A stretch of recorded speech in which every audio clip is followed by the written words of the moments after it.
Adelina, Halos mabingi ang dalagita nang marinig niyang tinawag siya ng kanyang tiyahin mula sa labas ng kanyang kwarto. Napatakip siya ng tenga habang papalabas sa rito. Sanay naman na siya sa ganitong boses ng kanyang tiya. Ngunit minsan hindi pa rin niya maiiwasan na maingayan dahil na rin sa lakas ng boses nito, lalo na't kapag sumisigaw. o tiya, bakit ho? Magalang na tanong niya at tinanggal ang palad sa tenga. Ba anong oras na bata ka? May pasok ka pa. Sigaw nito na siyang ikinapikit ng dalagita dahil sa ingay. Napabundong hininga naman si Adelina bago ngumiti at pinakalma ang tiya. Inakay niya ito sa pagupo at binigyan ng malamig na tubig. Hindi naman nakatanggi ang ginang dahil nauuhaw na rin siya sa kakalinis ng buong bahay. Nako, kung nandito lang ang nanay mo, tiyak pati yon. Mangingit-ngit sa galit at inis sa'yo, Adelina. Sige na, mag-ayos ka na. Bulyaw ng kanyang tiya. Napakamot na lamang sa ulo ang dalaga bago kinuha ang tuwalya at pumasok sa loob ng banyo upang maligo.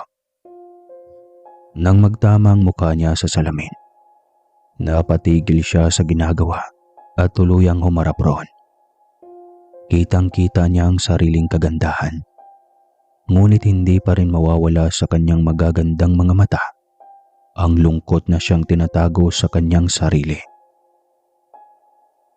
5 taong gulang pa lang noon nang iwan si Adelina ng kanyang ina sa kanyang tiya Elma. Tanda pa ng dalaga kung paano niya niyakap sa binti ang ginang. Huwag lang siyang iwanan nito. Ngunit sinipa lamang siya nito na siyang ikinatumba niya noon sa lupa. Iyak lamang ang kanyang nagawa noon habang pinapanood na umalis ang kanyang ina kasama ang bago nitong pamilya. Samantala, lumaki naman si Adelina nang hindi nakikilala kung sino ang kanyang tunay na ama. Ngunit ayon sa kanyang tiyahin, umuwi na lamang raw na buntis ang ina niya galing sa probinsya. At simula noon, nagbago na ang ugali ng ginang sa lahat ng taong makakasalamuhan nito. Napabuntong hininga na muli ang dalagita nang mapansing tumutulo na naman ang kanyang mga luha. Pinunasan niya kaagad ito at kinumbinsi ang sarili na hindi siya kahit kailanman kakamuhian ng kanyang totoong nanay. Pagkatapos maligo at magayos, nagpaalam na kaagad ang dalaga nang makuha ang baon mula sa tiya. Pagkalabas ng bahay, sakto rin ang pagdaan ng kanyang kaibigang si Bugoy na isang kuba na binata. Palagi itong binupuli sa school at siya lamang ang tagapagtanggol dito. Mabait na dalaga si Adelina kaya marami sa kanyang mga kaklase at kamag-aral ang nagkakagusto sa kanya. Bugoy, kumusta? Ano, sabay na tayo? Pag-aaya ni Adelina. Sige ba? Kaya nga dumaan ako rito para sumabay sa'yo. Alam mo naman baka kasi abangan na naman ako ni na Gerald. Natatawang sambit ng binata. Sus, idilabanan mo. Ikaw kasi, pumapayag ka ng ginaganon ka lang. Tara na. Ani Adelina. Tumango naman si Bugoy at nagsimulang maglakad papunta ng eskwelahan kasama ang dalaga. Nang makarating sa paaralan, muli na namang pinagtitinginan ng mga estudyante si Adelina at Bugoy. Ilang beses na rin nangyari ito sa kanila, ngunit nananatiling walang pakialam ang dalaga. Palagi rin niyang sinasabi sa kaibigan na inggit lang ang mga ito sa kanila. Sigurado ka bang hindi ka nahihiya na kasama ako? Tignan mo. Tanong ni Bugoy. Hindi ano, at saka bakit naman ako mahihiya? Ako nga ang nakipagkaibigan sa iyo noon eh. Sagot ni Adelina bago pumasok ng classroom. Napailing na lamang si Bugoy, ngunit natutuwa rin dahil sa wakas, nakahanap na rin siya ng totoong kaibigan. Pagkatapos talakayin ang dalawang subject, tuwang-tuwa ang mga estudyante dahil break time na.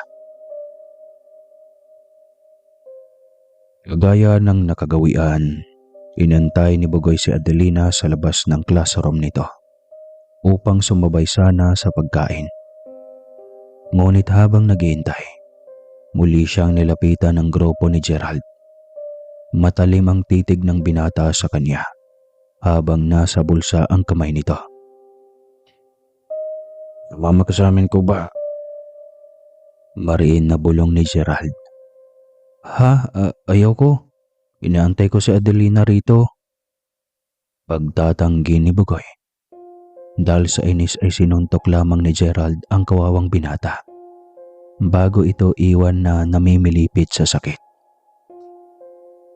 Sakto namang kakalabas lang rin ni Adelina, kaya isa-isa silang nagsitakbuhan papalayo kay Bugoy.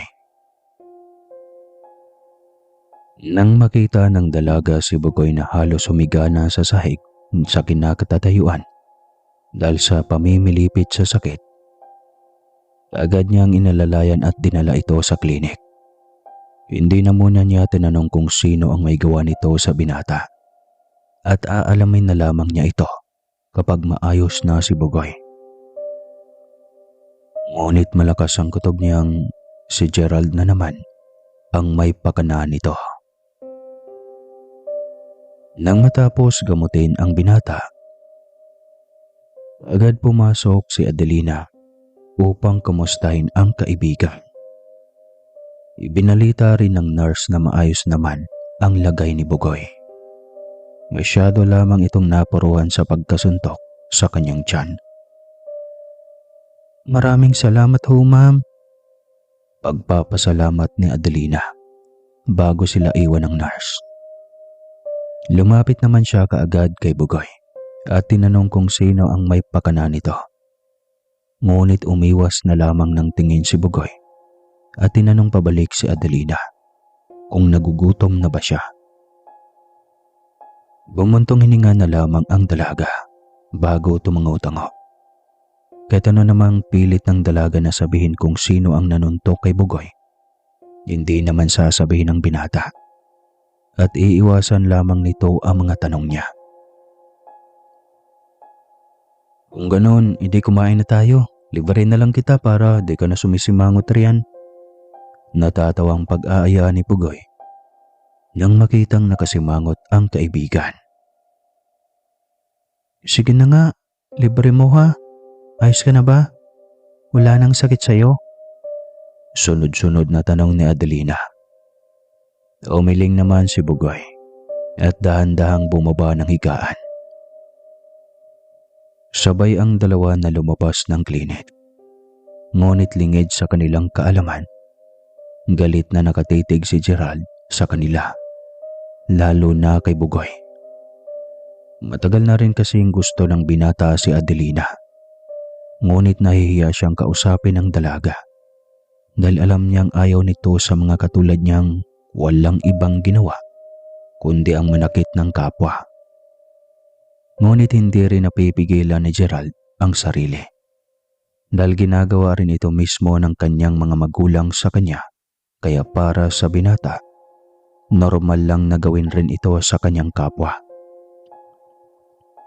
Pagkatapos ng klase, sabay ulit na lumabas ng paaralan ang dalawa upang makauwi na at makapagpahinga. Ngunit nasa kalagitnaan pa lang sila ng paglalakad nang maalala ni Adelina ang pinapabili ng kanyang tia Elma. Napabuntong hininga na lang ang dalaga at saka inaya si Bugoy na dumaan ng palengke upang bilhin ang iniutos ng kanyang tiya. Kaagad namang sumang-ayon si Bugoy at sinamahan ang kaibigan papunta ng palengke. Nang makarating sa palengke, tawag rito Tawag roon ang mga tendera. Ngunit hindi ito pinansin ng dalawa dahil wala naman sa kanila ang pinapabili ng Tia Elma. Habang naghahanap, isang matandang umarang sa dinadaanan ni na Adelina. May hawak itong tungkod, kuba rin katulad ni Bugoy. Maputi ang buhok, may itim na belo at tila isang pulubi dahil sa napakadungis nitong mukha. "Nay, pwede ba kaming makadaan?" Magalang na tanong ni Bugoy. Nang hindi umaalis ang matanda sa kanilang harapan, hindi ito nagsalita ng ilang minuto, kaya nagkatinginan ang dalawa. At akmang mag-iiba na ng daan, ngunit biglang inaangat ng matanda ang kanyang ulo, sabay sabing, "Anak ng lambana," habang nakatingin ito kay Adelina. Nagulat ng bahagya ang dalaga at kasunod nun, ang pagwawala ng matanda.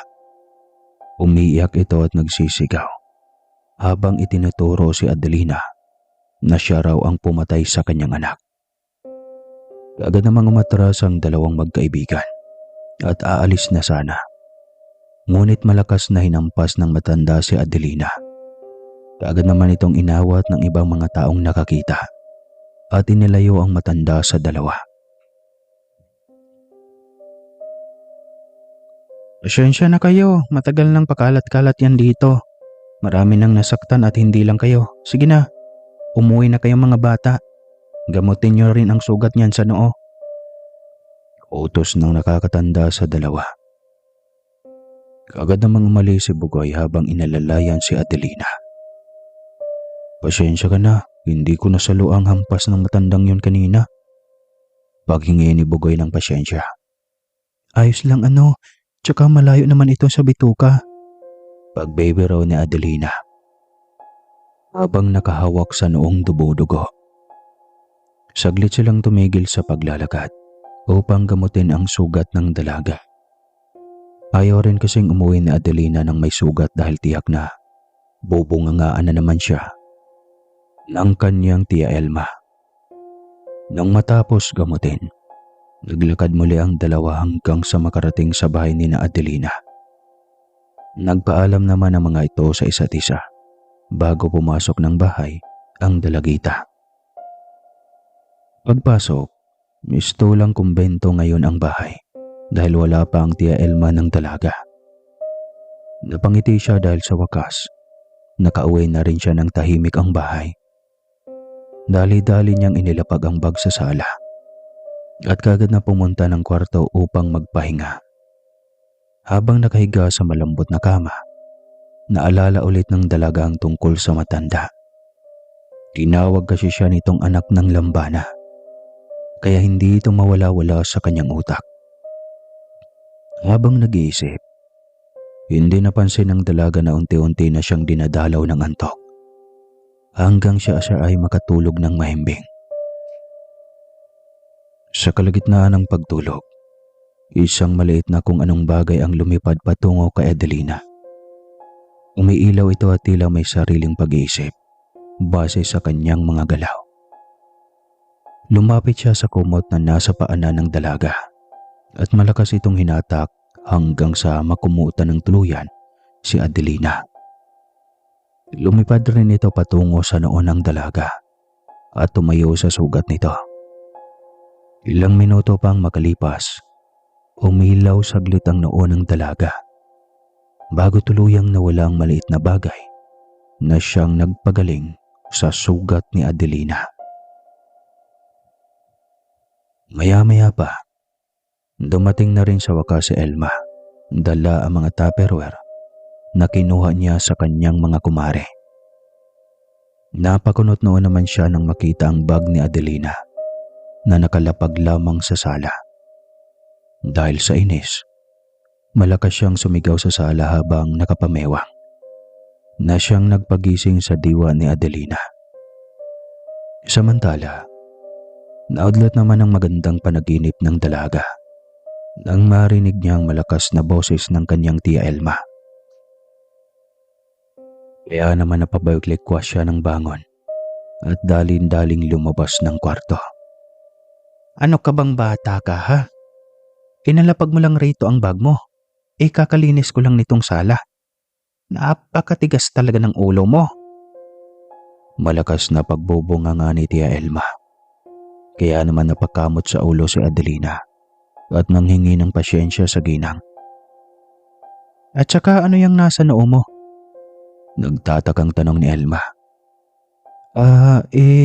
Tiya, nasugatan kasi Hindi na naituloy na Adelina ang sasabihin. Nang biglang kinuha ni Elma ang takip sa sugat ni Adelina. Akala ng dalaga, papagalitan siya ng gusto ng kanyang tiya. Ngunit nagtaka siya dahil tumawa ito na parang nang aasar. Adelina naman kung mananakot ka nga sa akin, huwag yung masyadong halata. Para ka namang tanga niyan. O nasaan na ang pinabili ko?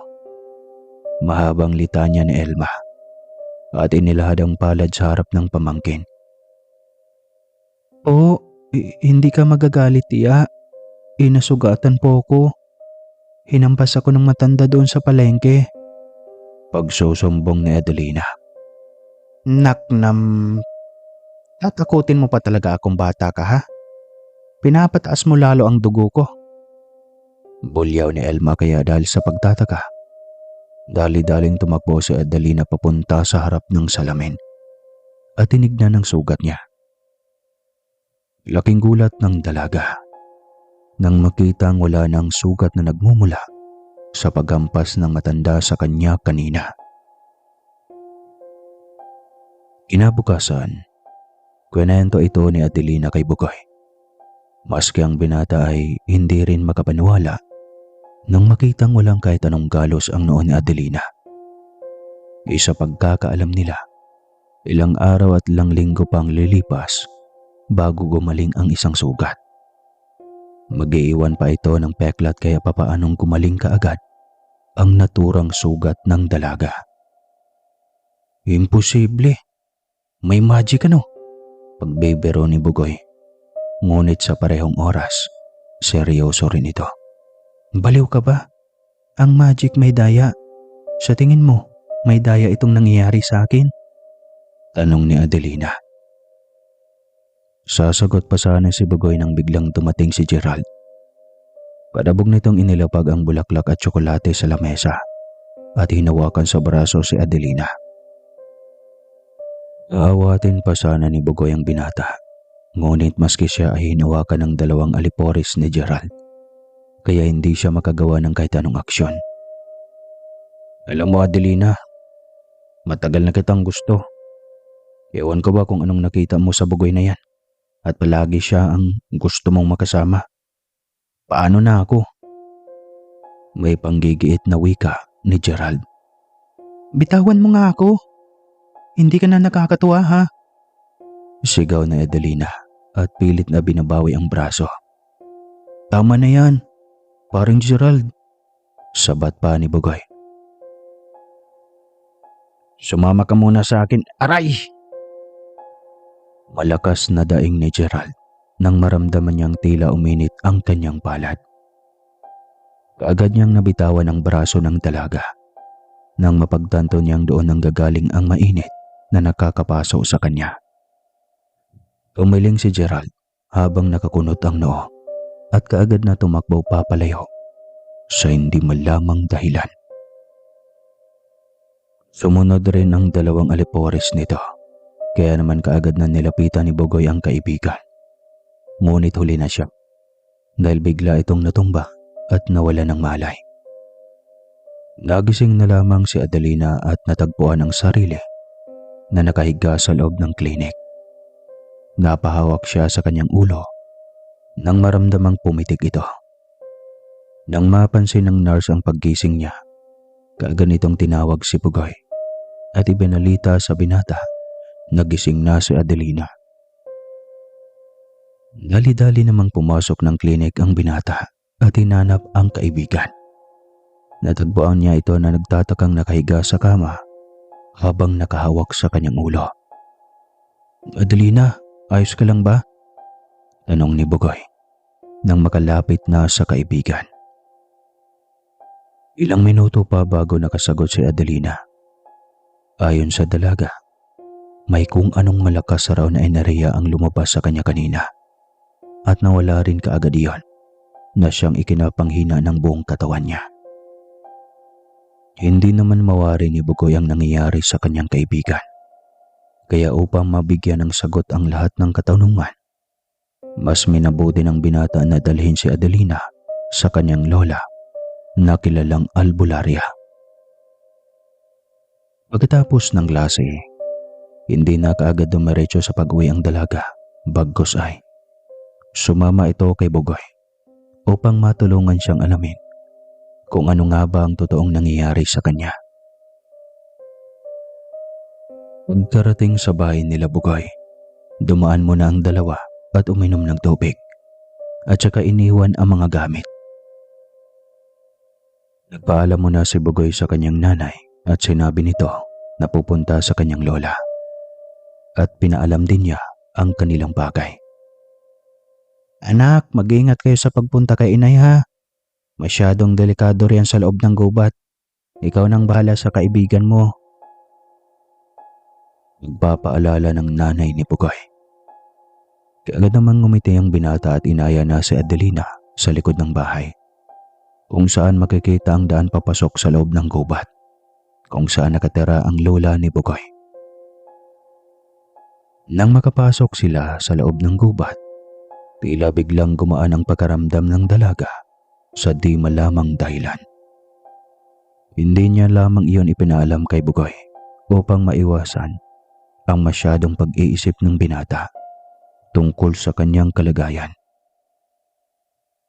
Pagkatapos ng 10 minutong paglalakad, sa wakas, nakarating na rin sila sa munting kubo ng lola ni Bugoy. Pinapalibutan ito ng iba't ibang halaman na ngayon lang nakikita ni Adelina. Nagmistulang parang probinsya ang lugar na pinuntahan ng dalagita. Nakaramdam siya ng payapa rito. Nasa medyo syudad man, pero ramdam niyang hinaharangan ang mga naglalakiang puno, ang usok na nanggagaling sa sasakyan, mga ingay at iba pang bagay na tanging maririnig mo lamang kapag nasa syudad ka tumitira. Bugoy, apo. Laudlot ang paglalakbay ng tingin ni Adelina nang marinig ang boses ng matanda na tumawag sa kanyang kaibigan. Walang iba kundi ang lola Los Biminda nito na ubod ng tanda. Ngunit ayon kay Bugoy, malakas pa raw ito pagdating sa panggagamot. Dali-dali namang lumapit ang binata sa kanyang lola at nagmano ito. Ganoon rin si Adelina. Ngunit akmang kukunin na niya ang kamay ng matanda. Mabilis itong iniwas ni Lola Los Biminda na siyang ipinagtataka nilang dalawa. Lola, si Adelina ho nga pala, kaibigan ko. Nais niya sanang Hindi na ituloy ni Bugoy ang sasabihin nang biglang magsalita ang matanda. Hindi porong mortal ang dugo mo, ining. Hali kayo. Pumasok kayo. Bilisan ninyo. Pagmamadali ng matanda. Kaagad namang sumunod ang dalawa at pumasok nga sa loob ng bahay nito. Kaagad naman silang pinaupo ni Lola Minda at may kinuha itong lumang libro. Nasa palagay ng magkaibigan ay matagal nang nakatago. Pinagpag ito ng matanda upang mawala ang mga alikabok bago ito inabot kay Adelina. Nagtataka man, ngunit tinanggap pa rin ng dalaga ang naturang libro. Iyan ang libro ng mga lambana. Wika ni Lola Minda at kinuha ang palad ni Adelina bago ito pumikit. Maya-maya pa, nagsalita ito ng isang Latin na siyang nakapagparamdam ng kakaibang malakas na enerhiyang namumuo sa katawan ni Adelina. Ramdam ito ng dalaga at hindi niya alam kung ano ang ginagawa ng matanda. Kaya naman nagtataka siyang napatingin kay Bugoy. Ngunit ngumiti lang ito at sinabihan siyang huwag mag-alala dahil alam ng matanda ang ginagawa nito. Pagkatapos ng ilang minuto, sa wakas, binitiyawan na rin ni Lola Minda ang kamay ni Adelina. Doon lang rin nakaramdam ng panghihina ang dalaga at napasandal na lamang sa upuan. Kaagad naman siyang inalalayan ni Pugoy upang hindi mahirapan ang katawan niya. Maniwala ka man o sa hindi, ngunit anak ka ng isang lambana. Ineng, maaari mo bang ikwento ang nalalaman mo tungkol sa iyong mga magulang? Mahabang tanong ni Lola Minda.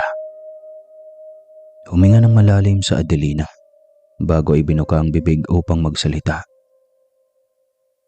5 taong gulang pa lang po ako noon, Lola, nang iwan ako ni Mama at sumama siya sa bago niyang pamilya.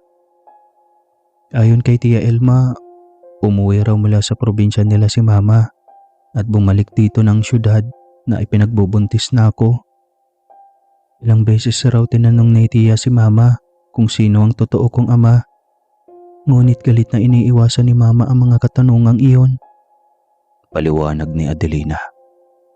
Napapailing naman si Lola Minda. Kung hindi ako nagkakamali, isang lambana ang iyong ama.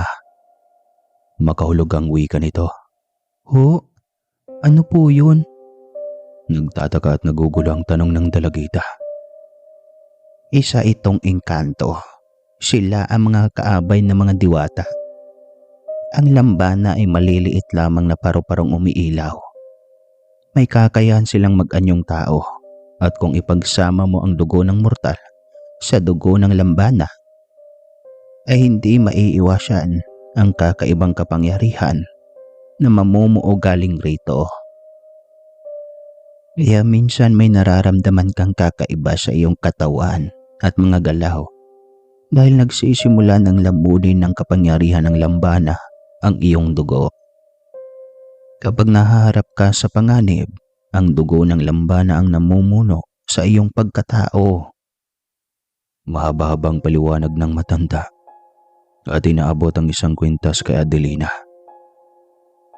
Kaga naman itong tinanggap ng dalaga. Kulay berde ito na may pagkaginto.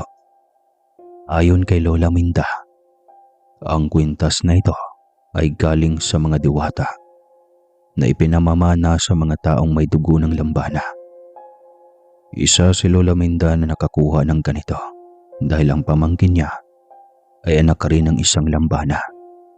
Ngunit sa kasamaang palad, kinuha ang binata ng ina nitong lambana. Ang kwintas na ibinigay ng matanda kay Adelina ang siyang makakatulong kontrolin ang tinataglay na kapangyarihan ng dalaga. Sinuot naman ito ni Adelina at sa isang iglap, muling bumalik sa normal ang kanyang lakas. Nang dahil doon, naniwala siya ng katulad pala niyang may dugong immortal ay patuloy na nabubuhay pa sa mundong ito. Hindi lang siya, kundi marami sila. Sigurado ka bang dito na lang kita ihatid? Paulit-ulit na tanong ni Bugoy sa dalaga nang makalabas na sila sa kanto. Oo, at saka magagabi na rin. Kailangan ka rin ng mama mo, di ba? Tanging sagot ng dalagita. Sige, ikaw ang bahala. Mag-iingat ka ha. Yung habili na lola, huwag masyadong madaldal dahil baka kung ano pang mangyari sa'yo. Ipinapangako ko rin na hindi ko sasabahin kahit kanino man. Mahabang litanya ni Bugoy. Napangiti naman si Adelina sa katapatang ipinakita ng binata. Mas lalong lumalim ang kanyang nararamdaman na rito. Ngunit napawi ang mga ngiti niya nang maalalang wala pala siyang lakas na loob na umamin sa kaibigan. Nang makaalis si Adelina, umuwi na rin si Bugoy upang tulungan ang ina sa mga gawaing bahay.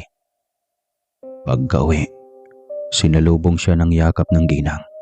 Nakakagaling lang sa bahay ng kanyang lola. At nabalitaan rin ito sa matanda ang tungkol kay Adelina. Kaya labis na nag-aalala ang ginang sa kalagayan ng dalawa, lalo na sa anak niya. Batid niya, Lapitin ng mga masasama at maitim na maligno ang katulad ni Adelina dahil mabango ito sa kanila at mas makapangyarihan kung tutuusin. Samantala, habang tinatahak ang madilim na kalsada, napahinto sa paglalakad si Adelina nang maramdaman niyang tila may sumusunod sa kanya. Nais niyang kumprontahin ito. Ngunit nang hindi pa nagpakitang naturang sumusunod sa kanya, mas minabuti na lamang na bilisan ang paglalakad hanggang sa makarating ng bahay. Pagpasok ng pintuan, isang sampal ang dumapoy sa pisngi ni Adelina. Ang malakas na sampal na yon ay nanggagaling sa kanyang tiya Elma na namumula sa galit. Sa labis ng pag-aalala nito sa dalagita, kaya naman gano'n na lang tumaas ang dugo niya. Napaiyak na rin ang ginang habang sinisermonan si Adelina. Kahit masakit sa damdamin ang kanyang ginagawa, hindi pa rin siya nagpatinag dahil ito lamang ang paraang upang mailabas niya ang kanyang galit at pag-aalala. Hindi mo ba alam kung gaano ako nag-alala? Bata ka. Gabi na ata ng oras na. Uwian pa ba yan ng mga katulad mo, ha? Naiiyak na sigaw ni Tia Elma. Ulit-ulit naman na nanghingi ng tawad si Adelina. Ngunit tila nabibingi na sa galit si Elma at hindi na narinig ang eksplanasyon ng pamangkin. Tia, sorry po. Ilan sa mga kaibigan mo ang pinuntahan ko. Akala ko kung ano na ang nangyari sa'yo. Sigaw ni Tia Elma. At akmang sasabunutan pa sana si Adelina. Ngunit napatigil siya nang biglang magsalita ang dalagita. Uminin mo nga ho sa akin ang totoo, Tia. Ano po ba talagang totoo kong ama? Umiiyak na tanong ng dalaga na siyang nakapagpatahimik kay Elma. Anong ibig mong sabihin na ano? Nagugulo ang tanong ng ginang. Tia, ano? Tao ba? Halimaw? Aswang? O engkanto? Sagot ni Adelina.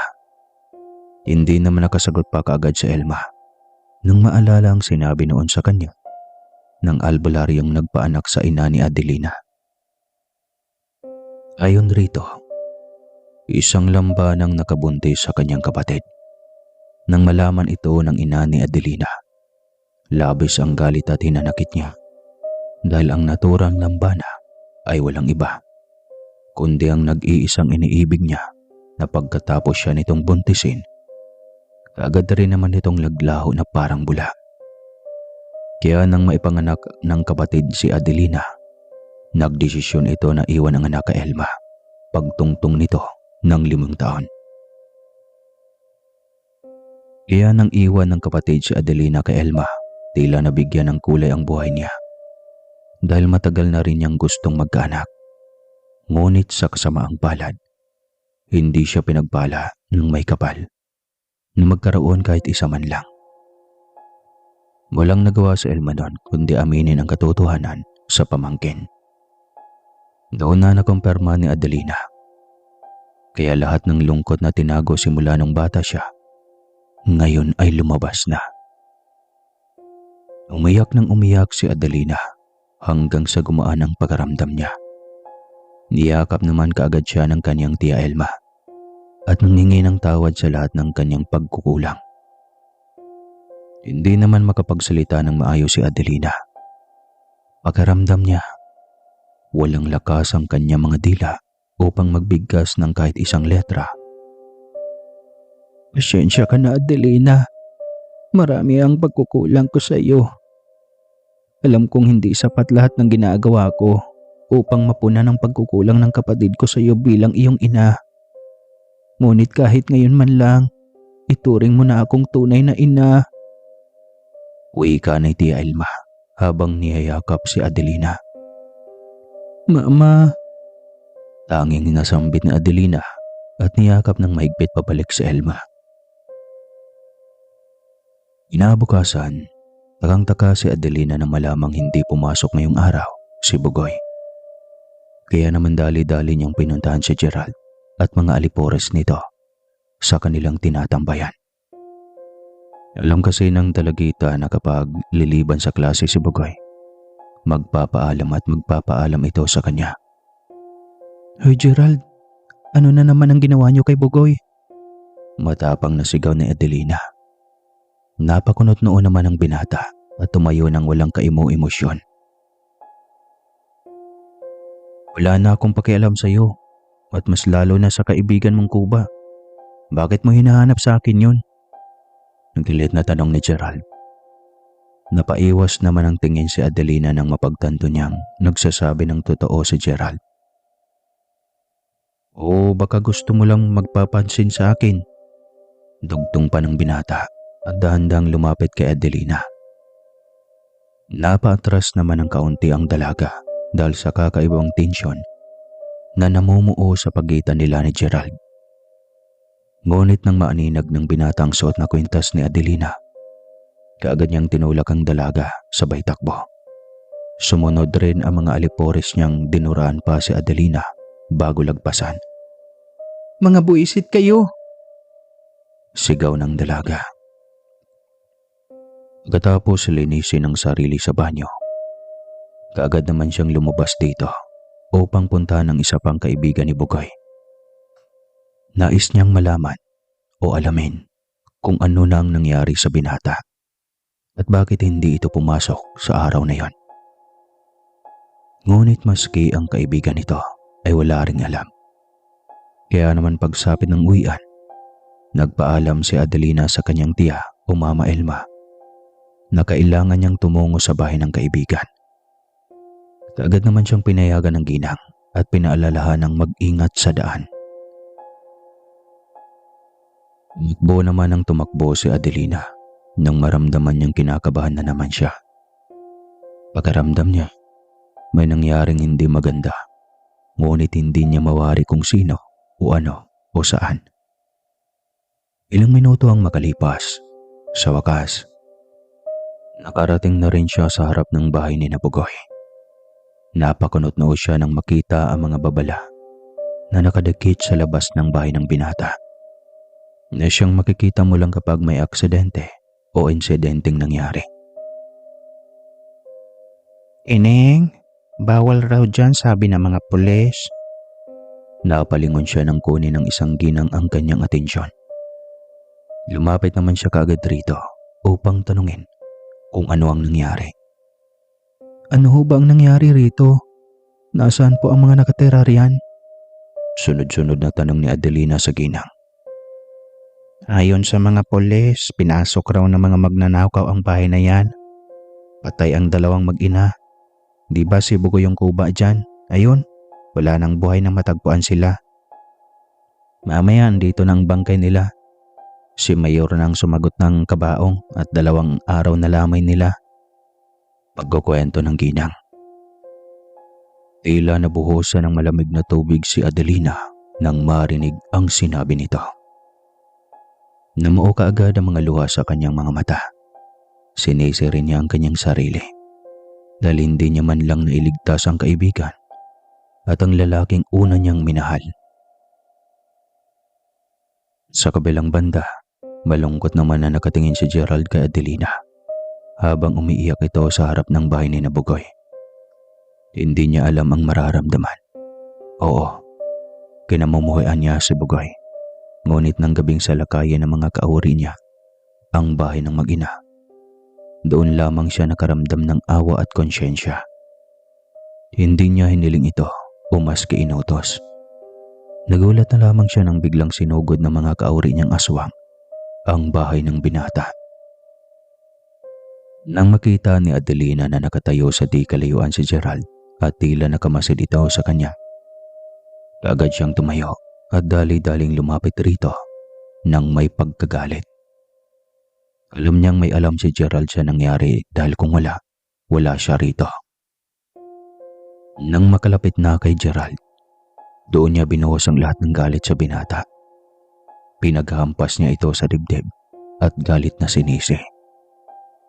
Wala namang magawa si Gerald kundi yakapin na lamang si Adelina. Kinagabihan, Nananatili sa lamay ni Bugoy sina Gerald at Adelina. Tinamayan na rin nila si Lola Minda na naniniwalang hindi magnanakaw ang pumatay sa kanyang anak at apo. Maya-maya pa dumating rin si Elma na may dalang tinapay at kape. Handa rin itong tumulong sa kaibigan ng kanyang pamangkin. Nakikiramay ho ako, Lola. Wika ni Elma at niyakap si Lola Minda na siyang nakatulala lamang sa dalawang kabaong. Wala itong amoy kanina pa. Habang abala si Elma sa pakikipag-usap kay Lola Minda, inaya naman ni Gerald si Adelina sa labas upang kausapin ito tungkol sa paghiganti sa kanyang kauri. Sumama naman si Adelina sa binata. Alam kong kasalanan ko ang lahat ng to, kaya kahit ngayon mapagbigyan mo ko na tulungan ka at ipaghiganti si Bugoy. Ang suot mong kwintas ay walang iba, kundi kwintas ng mga anak ng Lambana. Alam kong makapangyarihan ka. Panimula ni Gerald. Sa totoo lang, hindi ko alam kung kakayanin kong makipaglaban. Mahal na mahal ko si Bugoy, kaya para sa kanya, gagawin ko ang lahat. Ito na rin siguro ang oras upang makabawi ako sa kanya, sa kabutihan at katapatan niya bilang kaibigan sa akin. Wika na lamang ni Adelina. Usang gumalaw ang kamay ni Gerald at walang kaano-ano'y niyakap ng mahigpit ang dalaga. Sa parehong oras, tuwa at lungkot ang kanyang nararamdaman. Natutuwa siya dahil hindi na si Bugoy ang palaging kasama ng babaeng minahal niya. Samantala, nalulungkot naman siya sa pagkawala ni Bugoy dahil alam niya kung gaano ito kamahal ni Adelina. Pagsapit ng 12:00, nagpaalam saglit si Adelina kay Elma na may gagawin siya saglit lang. Hindi naman nagduda ang ginang at kaagad na pinayagan ang pamangkin. Ngunit lingid sa kanyang kaalaman, susugod ito sa kuta ng mga aswang upang ipaghiganti ang kaibigan.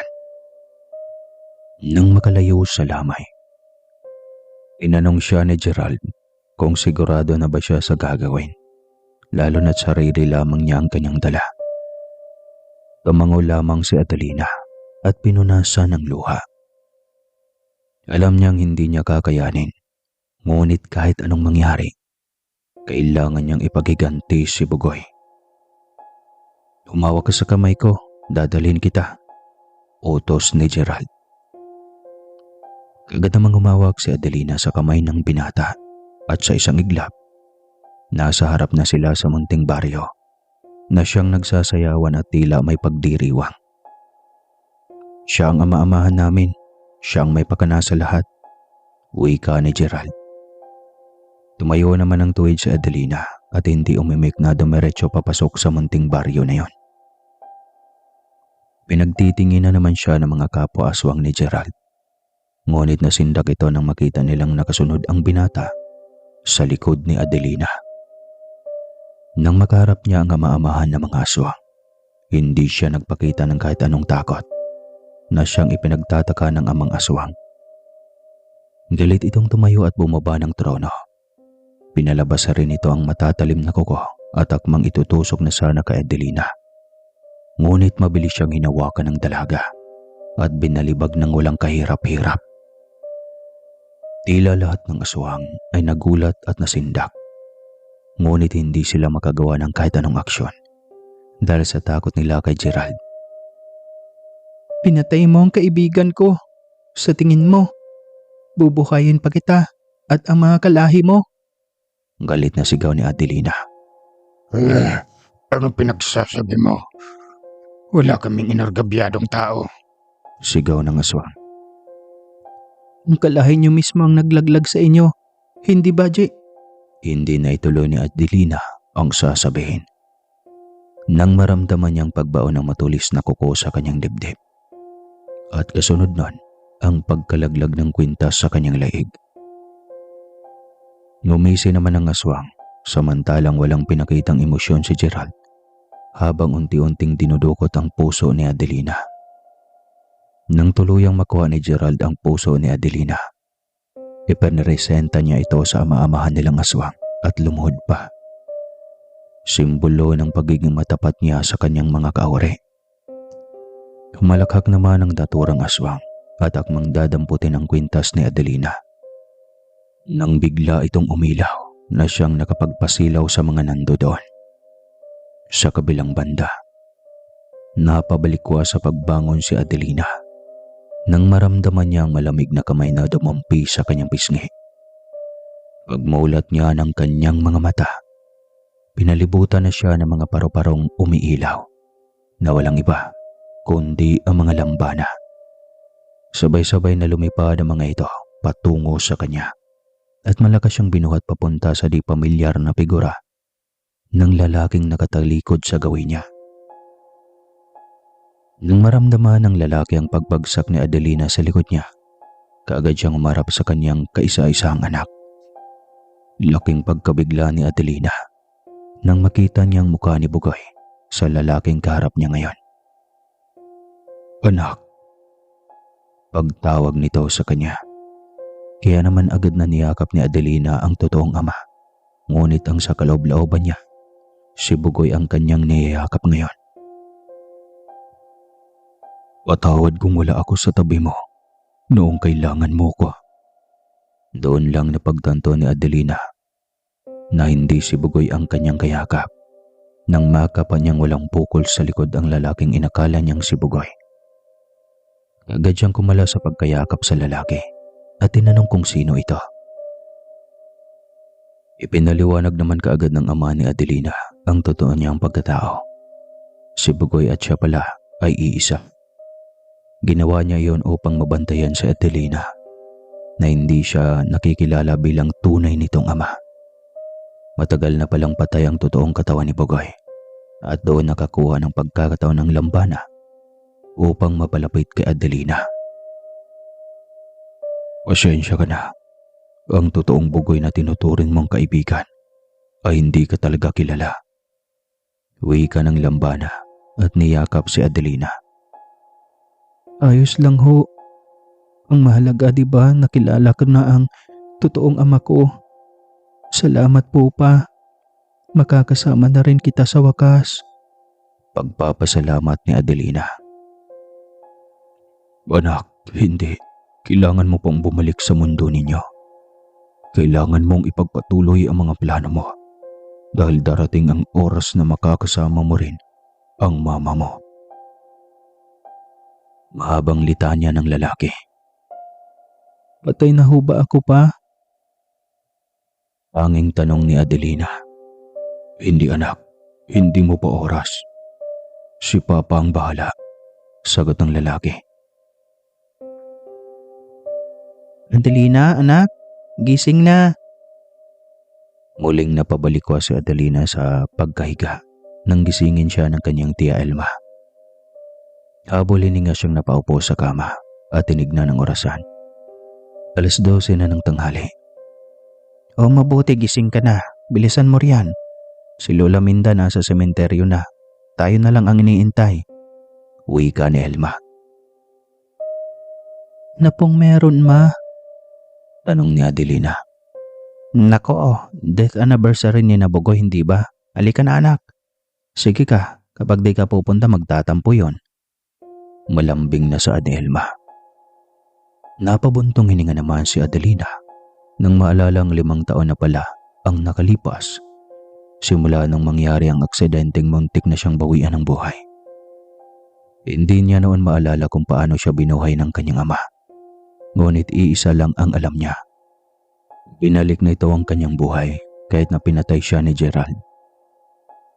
Nang makarating sa sementeryo, kaagad na sinalubong ni Lola Minda sina Elma at Adelina ng isang mahigpit na yakap.